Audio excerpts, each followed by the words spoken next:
Decision to return to the classroom is a tough one for school officials, staff, and parents. But in South Suburban Dolton, they've decided to go with remote learning in the fall. Dolton West School District 148 Superintendent Kevin Nolte joins us now to talk a little bit more about the decision and some of the steps that you've taken to help those students who are 91% low income. Thanks for joining us. We appreciate it. Ben and Micah, thank you for having me. I appreciate it. Let's start with that decision to go all remote learning. I know districts have struggled with it. How did you arrive at that conclusion?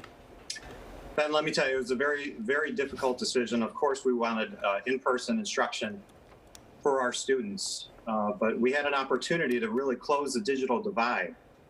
And it was through the CARES Act that we received approximately $1.6 million in order to make sure that each child had a device, a one-on-one device.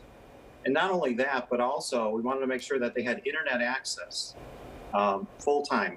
So we were given a hotspot to each household of the District 148 families. So they will not only have the device, the hotspot, but they will have online learning, basically that's not bound by bricks and mortar. Couple of questions. Now, I know that they get breakfast and lunch. How will that happen? And also, how will you be checking in to see if kids are actually learning? You know, what is your success rate? I mean, how will you find your success rate? Yeah, that's a great question. Our school district has actually served breakfast, lunch, and dinner to students in the last year. And we plan to continue that operation 5 days a week. So we want to make sure that our kids are fully receive the nutrition that they need, breakfast, lunch, and dinner. And it's a program that we're going to roll out actually next week to our community as far as the logistics and how all of that's going to work. But they will receive those meals 5 days a week. As far as the accountability, we have taken steps to make sure that not only are kids online and taking the necessary lessons that they are required, but we're going to be having mandatory attendance as well, and verifying that the students are fully engaged in the online learning. And it's wonderful that you're helping these kids and their families bridge the digital divide with those hotspots for each family and the technology. But again, I want to get back to that difficult decision you made as a superintendent, which is to say, we're only going to do remote learning. How did you make that decision? Yes, so that decision was made with safety and security in mind. That was in the forefront of my mind. You know, I've had the tremendous support of a committee that we assembled called Project Learn.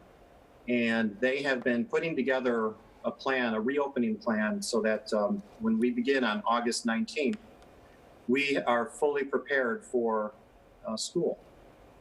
And so having safety and security first foremost in mind, we put together a survey, and we surveyed all the parents and all the staff members.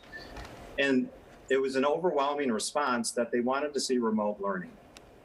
One of the things that I have most control over is how we deliver instruction.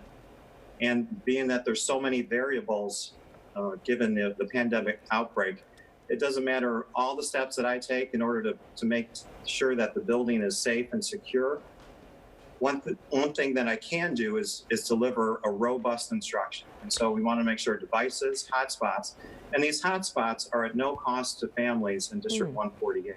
Yeah, we should say these hotspots have devices, up to 5 devices that will actually connect to the hotspot. Wow. So mom, dad, grandma, grandpa, they can all connect to the hotspot at no cost to them. Oh, that's great. Now, 91% or so in your area, in your district, are low income. And a lot of them folks will have to go to work. How will they deal with that and going to work when their children are going to be at home? Yeah, that was one of the questions that we had asked in our survey. We wanted to make sure that there was adult supervision in the household, and nearly 75% of our parents that responded to the survey indicated that there was going to be adult supervision in the house. Okay, good information. Thanks for helping us better understand how districts are making these decisions and the opportunities to help these families. We appreciate it. Dr. Kevin Nolte from South Suburban Dolton. Good luck. Thank you for having me.